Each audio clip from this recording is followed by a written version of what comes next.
Welcome back to another speaker's tip. I've gotten a lot of questions from viewers on how do you handle different audiences?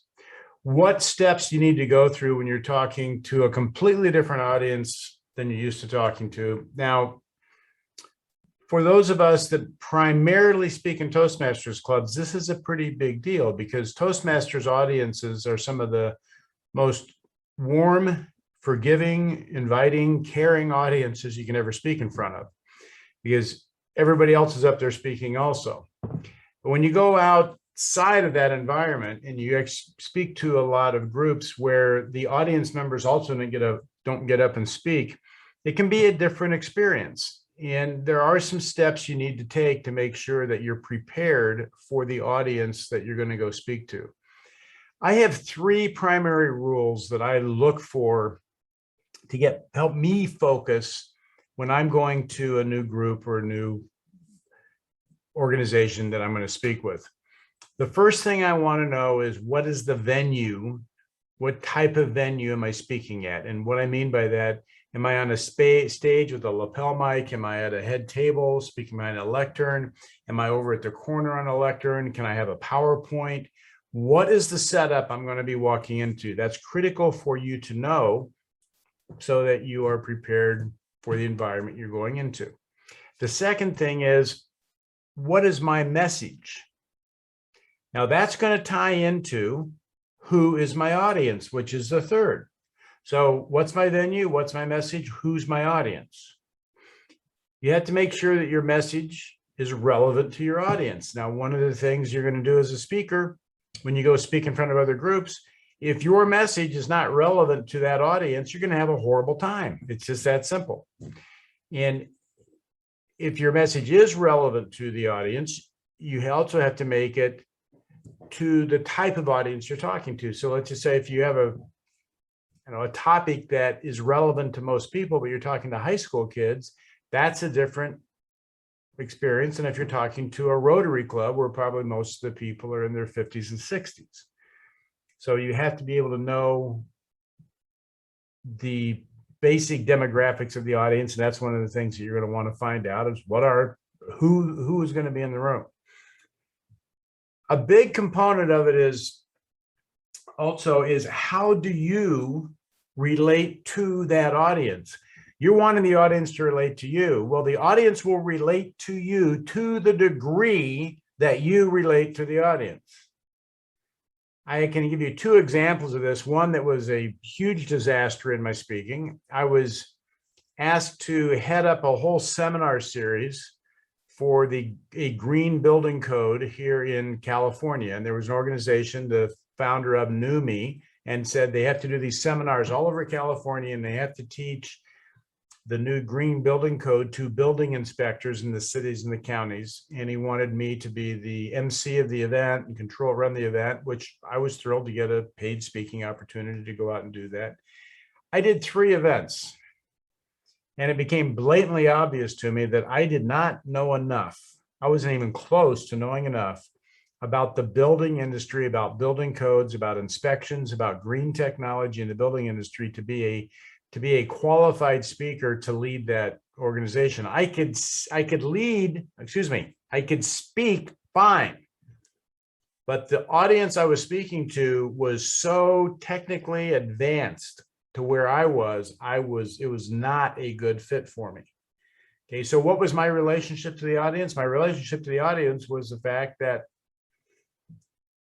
I didn't have the expertise they did, therefore I wasn't a credible speaker. So I talked to the owner, I said, this is not working out for me, and because it's not working out for me, it's not going to work out for you. And we parted friends. And one of the things if you see that happening, I recommend part early. The second one was, and I've shared this story a number of times, I was called by a friend of mine who speaks for a drug education program called the Foundation for a Drug-Free World. And he was out of town and they had an opportunity to deliver a major talk in Stockton, California to the mayor's clergy breakfast, which was about 250, 300 people in the city of Stockton. And he called me and asked me if I would go do that. And I had this other experience. And I said, no, I don't want to do that. And he goes, why not? He said, well, I don't have a drug history. I don't want to talk about stand up and talk to people about drugs.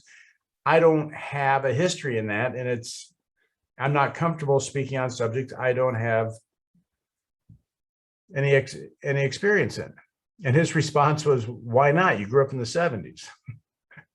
And I shared a story that my oldest cousin had gotten really messed up on drugs. And when he was in college, my father took him out of a mental hospital and brought him to live with us when I was in high school to try to rehabilitate him, gave him a job in our company and try to get him back on his feet.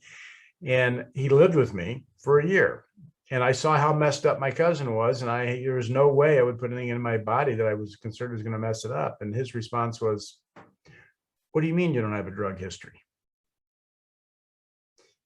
And I realized I could relate to the audience at that point. So one of the things I look at is if I'm coming into an audience, I want to go, how can I relate to that audience? Who are they? What experience do I have that would be common with them? Or how can I relate to them is I guess the simplest way I can say that. The other area is, what's your area of expertise? Now in the Toastmasters environment, which a lot of people that listen to these tips are in, we don't have areas of expertise we speak on. We speak on all sorts of subjects. But when you go out as a professional speaker, there's 4 questions you ask yourself.